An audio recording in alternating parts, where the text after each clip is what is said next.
Ladies and gentlemen, I have seen Annabelle Creation and it was long. Felt very long.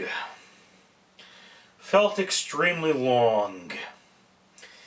Annabelle Creation, I have not seen the other films in this. I'm not even sure what the other... I think this is part of Insidious or something, but this is a movie about evil dolls.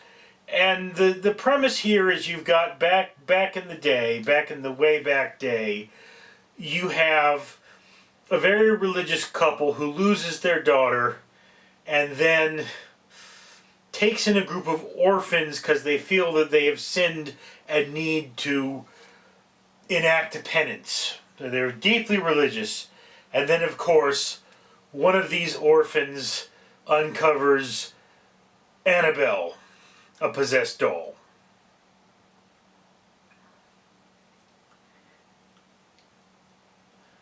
There is a lot going on in this movie, and it is really hard for me to process all of the characters. There are times I'm going, wait, which one is that again?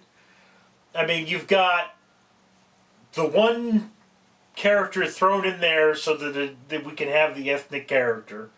That's the token African American.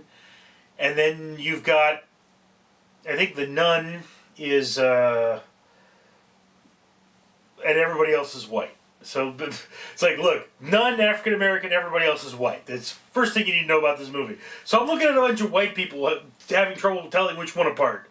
And like the dad looks like Liam Neeson sort of, so I'm not good with faces. So you're like, wait, is it? No, it's not. The whole time. And then you've got the two older girls, I guess they're 16 or 17, and they look reasonably mature, and you're like, I wish they weren't orphans, because then this would be a true horror movie with an obligatory boob shot, because that's not in here.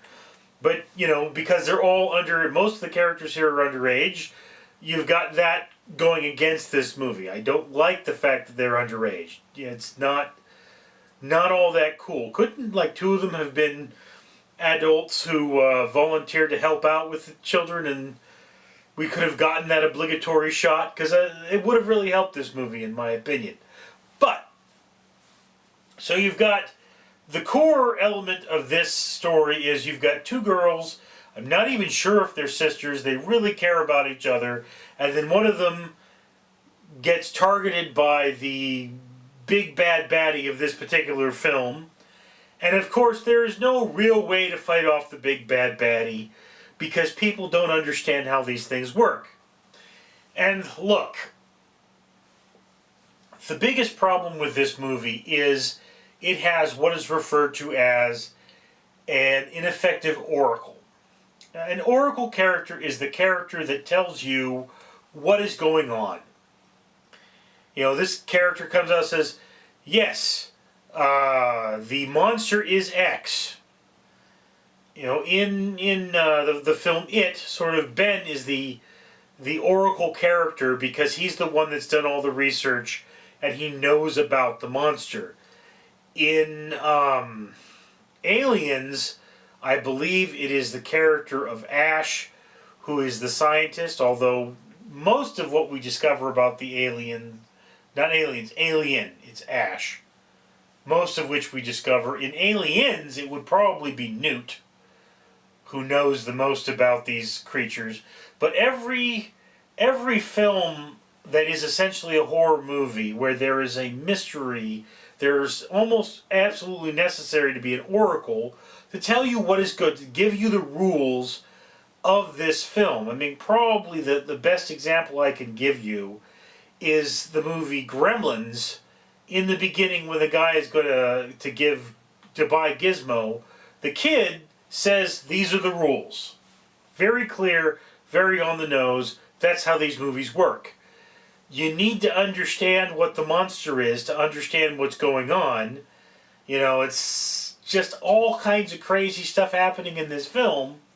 And it's like, why is the monster screwing with the little girl? We don't understand. What are the powers of the monster? How do these things work? What is the internal cohesion that makes this story this story? That is what was lost. So look, This is a popcorn horror film. You're going to watch this movie. It's not as good as your Nightmare on Elm Street or your Friday the 13th or Halloween. It's not as good as any of those. This is a film that you're going to forget in a few minutes. You eat your popcorn, you watch this, maybe wait for it to come as a home movie, drink your beer, get a little drunk, it'll be an awesome movie then. And just forget about Annabelle Creation, because is it an entertaining movie? It's a kind of long movie. It's not that entertaining. It's okay. I mean, that's what I'll say about it. It's an okay film. Anyway, that's what I thought about it. I would love to hear what you think. Down in the comments below, I'm Richard Neal.